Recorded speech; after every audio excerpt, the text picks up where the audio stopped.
بسم اللہ الرحمن الرحیم۔ آپ حضرات کے سامنے دعوتی اصلاحی نشست کے سلسلے میں جو باتیں پیش کر رہا ہوں اس میں سے سب سے اہم بات یہ ہے جو آپ کے سامنے پیش کی جا رہی ہیں۔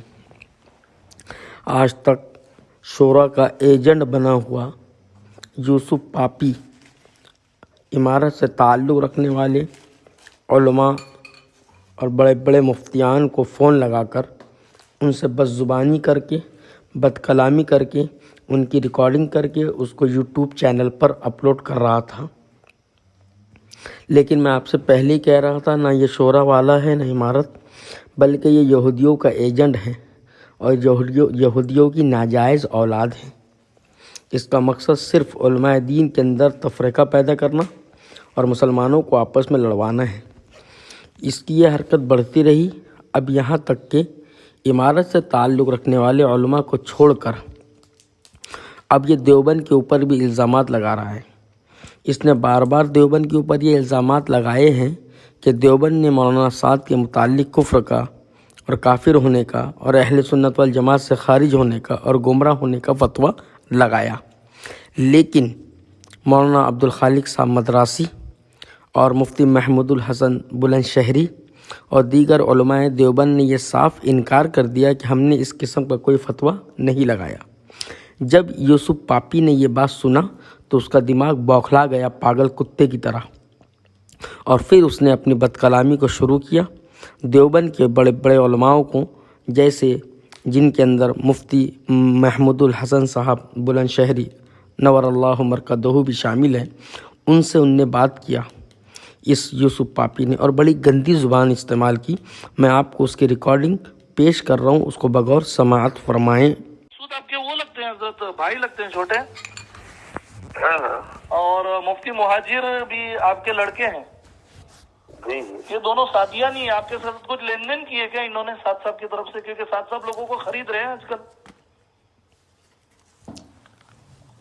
مفتی صاحب اب آپ حضرات کچھ بھی کہتے رہیے۔ ارے حضرت، آپ کے دستخط کرتے وقت آپ کو کچھ کھلایا گیا تھا کیا نشے کی چیز؟ ساتھ صاحب کو جب گمراہ لکھا گیا، اہل سنت والجماعت سے ہٹا ہوا لکھا گیا، تب آپ کو کچھ کنٹ پٹی پہ کچھ بندوق رکھ کے لکھوایا گیا تھا، یا اس کے بعد کچھ اور معاملہ کر لیا آپ نے؟ دیکھا، یہ ایک مفتی سے، اور وہ بھی دیوبند کے بڑے مفتی سے بات کرنے کا اس ظالم اور پاپی کا طریقہ ہے۔ ابھی اور بات آپ آگے سماعت فرمائیں۔ مفتی صاحب زوال لانے کا ٹھیکہ، مفتی صاحب زوال لانے کا ٹھیکہ لے لیا آپ نے؟ کریے مفتی صاحب، اور باقی تو سارا یہ کسی نے پیسے دے کر کیا ہے، کسی نے نہیں کیا ہے، کون پیسے دے رہا ہے ہاں، اور کون پیسے دے کر یہ کام کر رہا ہے، یہ انشاءاللہ قیامت میں حساب ہوگا۔ ابھی اور سنیے، یہی بس نہیں کیا اس کمینے نے، اس کے آگے کتنی بدزبانی اور کتنی گھٹیا لفظ استعمال کیا حضرت مفتی صاحب کے لیے، بغور سماعت فرماؤ۔ اور انبیاء کی گستاخی کرنے والے کو کیا کہتے ہیں؟ تو اب اس کا فتویٰ لے لیجیے، مجھے تو معلوم نہیں ہے۔ آپ کو نہیں معلوم تو پھر جلدی سے نکل جائیے دارالفتہ سے جلدی سے نکلو۔ اگر انبیاء کے گستاخ کو کیا کہتے اتنا فتویٰ نہیں معلوم تو نکلو دارالفتہ سے، اور یہ ساتھ کیا تو کتنے میں بکے ہو عوام کو بتانا۔ سمجھ میں آیا مفتی صاحب؟ السلام علیکم۔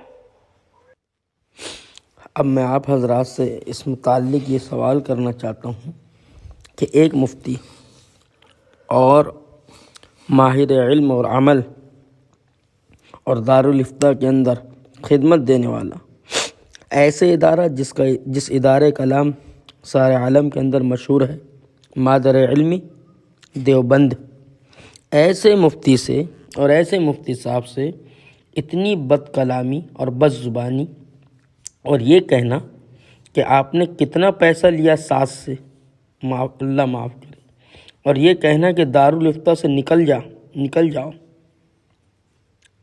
میں آپ سے پوچھتا ہوں، اور ان لوگوں سے اور ان علمی شخصیات سے جو مادر علمی دیوبند سے تعلق رکھتے ہیں، اب وہ اپنی زبان کو کیوں بند کر کے بیٹھے ہیں؟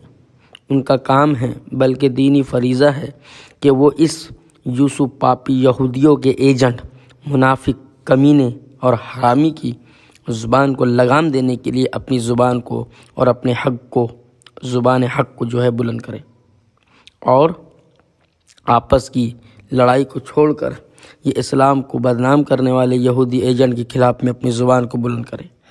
پہلے تو مولوی سعد کاندھلوی اور مولوی سعد کاندھلوی سے تعلق رکھنے والے علماء کے خلاف بدزبانی کرتا تھا تو لوگوں کو بڑا مزہ آتا تھا۔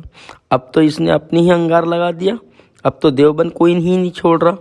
اس لیے میری درخواست ہے کہ آپ اس کے خلاف آواز کو بلند کریں۔